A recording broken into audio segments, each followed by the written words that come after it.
Now let's look onto another example for the cardinality. We will take a look on another n to 1 or 1 to n cardinality, because that is mostly the most difficult in some situations. So let's take a look at how we write it correct in the situation that the person has a place of birth, a certain city as a place of birth. And first, think about the entity relationship model without the cardinalities. You have the person somehow has a place of birth. This is a relationship here, and the entity set city means that there is a city which is the place of birth for a certain person. And you connect them together to say, oh, the person has the city and this is a place of birth for the person, and vice versa, a city might have the relationship place of birth to many persons, because many persons might be born there in the city. And we write this up here with the correct cardinality. So let's look at it in detail. If you look onto a person from the entity set person, then you grab one person out and you look what the relationship is. The relationship is place of birth. How many cities can a person, which you take out, have as a place of birth? It's only one. A person can only have one city as a place of birth. Of course, the event place of birth can only happen in one city, not in many cities.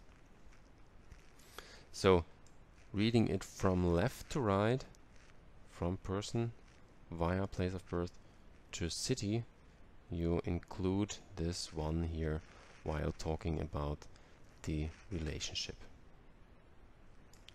You do not include the n. You just neglect the n if you go from the person to the city. Don't even think about this n. Vice versa, from the city to the person.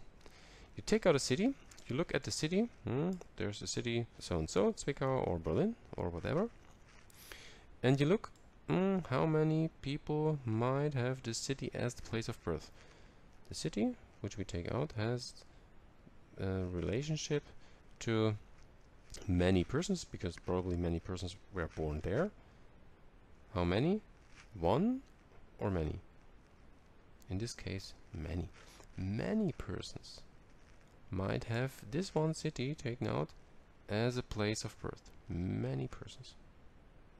So, going from right to left, a city taken out from the set of cities can have place of birth, can be the place of birth for many persons. And then you talk about this cardinality n here if you talk about the number of persons connected to a city as a place of birth.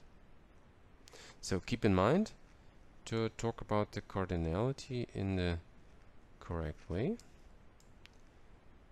such that you don't mix up, or you don't mix it up with m to n.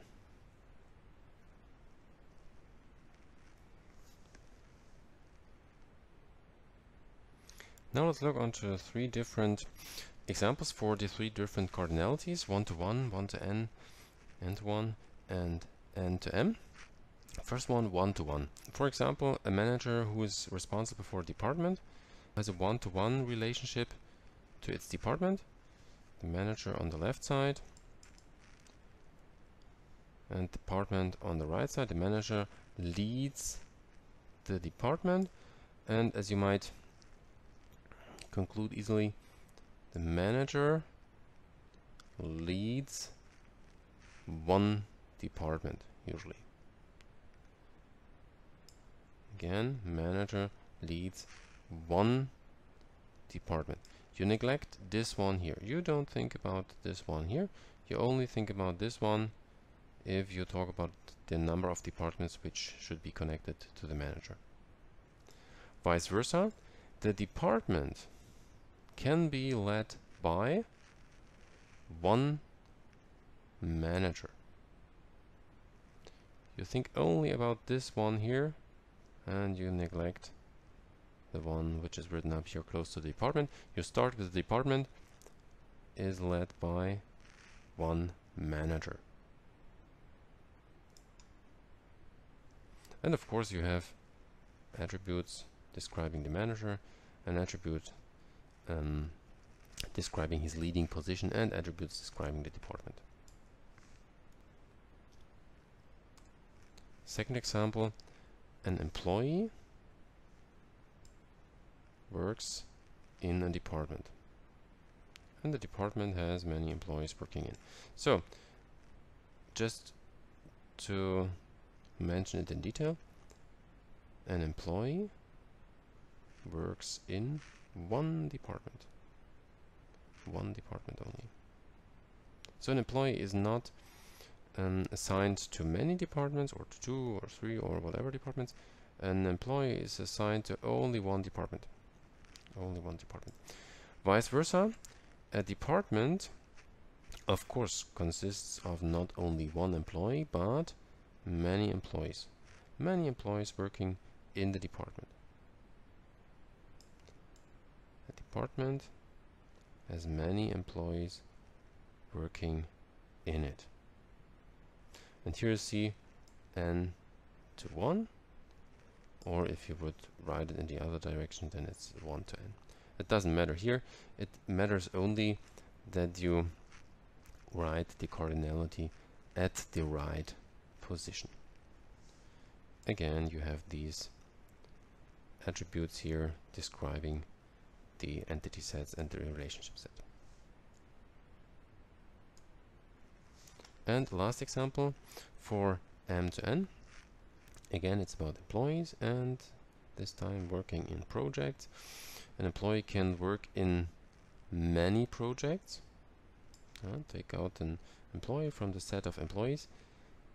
Look at how many projects he can work in. You see he can work in many projects.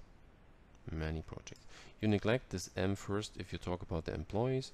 If you talk about the employee taken from the set working in many projects.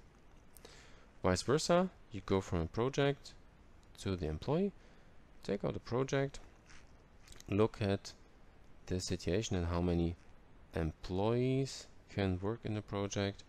Of course, many employees can work in this project. Many employees support this project, so we write up an m here. This makes our m to n or n to m relationship. Doesn't matter the sequence, how you write it up. It's only important to say that you have this many to many relationship. So 3 examples where you see that you have to name the cardinalities correctly, and you have to insert it in your talking about the cardinality at the correct position.